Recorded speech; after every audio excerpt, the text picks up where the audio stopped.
Hello, আসসালামু আলাইকুম সবাইকে। আমি আজকে একটা ছোট্ট ব্লগ নিয়ে চলে আসলাম। এটা ছিল মেইনলি আমাদের কুমিল্লা যাওয়ার ব্লগ। কুমিল্লা হচ্ছে আমার ননাসের শ্বশুরবাড়ি। তো হুট করে আমরা প্ল্যান করি যে আমরা আপুকে নিয়ে আসতে যাব। দেন আমরা হচ্ছে কুমিল্লা যাচ্ছি সবাই মিলে। মা, আমি, আপনাদের ভাইয়া, সাইম, আমরা 4 জন মিলে যাচ্ছিলাম একটা হাইসে করে, কারণ আপুদেরকে আবার আমাদের ফিরতে পথে নিয়ে আসতে হবে সেজন্য।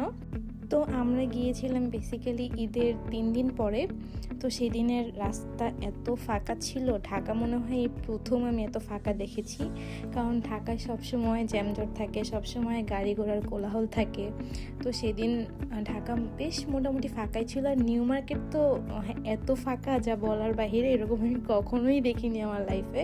তো রাস্তাঘাটে খুব কম যানবাহন ছিল, রিক্সা, কিছু প্রাইভেট কার এরকমই। তো দেখতে দেখতে আমরা মেঘনা ব্রিজের উপর চলে আসলাম। দেন আমরা কুমিল্লা হাইওয়েতে প্রবেশ করলাম। এত সুন্দর রাস্তাটা যা বলার বাহিরে। আমার আসলে আগে কখনোই কুমিল্লাতে যাওয়া হয়নি, এই ফার্স্ট টাইম আমার কুমিল্লাতে যাওয়া। তো হুট করে খেয়াল করলাম যে আমরা আগের দিনে যে কিডন্যাপিং গাড়ি বলে যেগুলোকে চিনতাম, সেগুলো হুট করে চোখের উপর পড়লো। তো সেগুলো নিয়ে আমরা আসলে মজা করছিলাম। সেগুলো হচ্ছে ওখানকার যানবাহন যেগুলো দিয়ে তারা আনা নেওয়া করে। তো দেখে খুবই ভালো লাগছিল জিনিসগুলা, খুব এনজয় করছিলাম। এই তো আমরা ভাইয়াদের বাসার কাছে চলে আসি। তো এটা হচ্ছে ভাইয়াদের বাসা। ভাইয়াদের বাসাটা পুরো গ্রামের ভিতরে, অনেক সুন্দর। আমরা চলে আসছি। দেন দেখি যে আপু আমাদের জন্য নাস্তা রেডি করছিল। এই হচ্ছে আমার ননাস বলবো না, আসলে সে আমার বড় বোনের থেকে অনেক কিছু, সে আমার বড় বোনের সমান বলতে গেলে। তো এই তো আমরা আয়াতকে পেয়ে তো অনেক খুশি, আয়াত আমাদেরকে পেয়ে অনেক খুশি, তার নানুকে পেয়ে তো তার খুশিতে আত্মহারা। তারপর খাওয়া দাওয়া শেষ করে আমি, আপনাদের ভাইয়া, সাইম আমরা একটু কোক খাচ্ছিলাম। তো আয়াত বলছিল যে তাকে দিতে, তো খাচ্ছিলাম লুকিয়ে লুকিয়ে যাতে আপু না দেখে। তো এই তো আমরা সবাই মিলে গল্প করছি, আড্ডা দিচ্ছিলাম। সাইম কি জানি বলছিল, কোথায় জানি যাবে সেটাই। তারপর আমি হচ্ছে ভাইয়াদের অন্য একটা রুমে যে আমার কিছু ভিডিও ক্লিপস নিচ্ছিলাম। আপনাদের ভাইয়া শুয়ে ছিল। দেন আয়াত হচ্ছে আমাদের সামনে খেলা করছিল। আয়াত আসলে ফাঁকা জায়গা পেয়ে অনেক এনজয় করছিল, খেলছিল। আর আমি চারপাশটা দেখছিলাম, আন্টি আমাকে নিয়ে নিয়ে দেখাচ্ছিল। আর আয়াত মোটেও গরম সহ্য করতে পারে না, তাই আন্টি ওকে বাতাস করছিল। তা আমি আপনাদের ভাইয়া বললাম যে চলেন আমরা একটু রেল লাইনের সামনে থেকে ঘুরে আসি। ভাইয়াদের পাশেই, একদম সামনেই বলতে গেলে রেল লাইনটা, মানে ঘর থেকেই দেখা যায় এরকম। আপনাদের ভাইয়া এখানে আগেও এসেছে, তাই আমাকে দেখাচ্ছিল যে দেখো এখানে আমরা আগে এসে গোসল করেছিলাম, ভাইয়া আমাদেরকে নৌকা বানিয়ে দিয়েছিল, এগুলোই বলছিল আসলে। তো আমরা যাওয়ার সাথে সাথে দেখি যে এখানে একটা ট্রেন আসছে। তো ট্রেন ওখানে একটু পরপরই যাওয়া আসা করে। তো সাইম, আমি, আপনাদের ভাইয়া ওখানে দাঁড়াইছিলাম। তো আমরা আসলে গল্প করছিলাম। সাইমকে বলছিলাম যে ও অনেক বোরিং, ও কোথাও গেলে ওর ফ্রেন্ড সার্কেল ছাড়া আমাদের সাথে গেলেও অনেক বোরিং ফিল করে।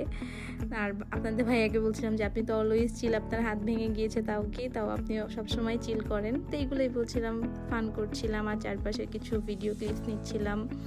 এই তো পরে হচ্ছে আমরা বাসায় চলে আসি। ভাইয়া দেখে যে হুট করে আমাদের জন্য আমার পছন্দের আইসক্রিম নিয়ে আসে, তো সেটাই ভাই আমাকে দিয়েছিল। তো খাওয়ার পরে ভাইয়া আমাকে বলে তুমি খাও, তোমাকে আরেকটা দিব। দেন ভাই আরেকটা আইসক্রিম দেয়। দেন দেখি যে আপু আমাদের জন্য মিষ্টি সেমাইগুলো আয়োজন করেছে, তো ওগুলো আমরা খাচ্ছিলাম। তো আমাদের হচ্ছে এখন বিদায়ের পালা, আমরা চলে যাব ভাইয়াদের বাসা থেকে আপুদেরকে নিয়ে। তারপরে আন্টি দেখি যে আমাকে খুব সুন্দর একটা জিনিস গিফট করে। দেন সেগুলো নিয়ে আমরা সবার থেকে বিদায় নিয়ে চলে যাচ্ছিলাম। তো আয়াত ওখানে অনেকদিন ছিল, তাই সবার মায়া লাগছিল, ওখানে কারাকারি করছিল আয়াতকে নিয়ে সবাই। আর আমরা সবাই গাড়িতে ছিলাম। আর আয়াত তো আমাদের কাছে আসার জন্য পাগল হয়ে গিয়েছিল, কারণ ও কোথাও যাওয়ার কথা শুনলেই এরকম করে আসার জন্য আমাদের সাথে। তো এখানে ভাইয়া হচ্ছে সবার থেকে বিদায় নিচ্ছিল। তারপরে হচ্ছে আমরা সবাই বিদায় নিয়ে বাসার উদ্দেশ্যে রওনা দিই। তো এই তো আমরা হচ্ছে মেন হাইওয়েতে উঠে যাই। তো ভাইয়াকে বাসায় থাকতে বলেছিলাম যে ভাইয়া কুমিল্লা আসছি, আমরা রসমালাই খাবো। তো ভাইয়া বলতেছে যে আচ্ছা ঠিক আছে, ধরো আমি ব্যবস্থা করতেছি। তো ভাইয়ার একটা কাজিন হচ্ছে আমাদের জন্য রসমালাই নিয়ে দাঁড়াইছিল। তো এই তো তার সাথে দেখা করে আমরা হচ্ছে ঢাকার উদ্দেশ্যে আবার রওনা দিই।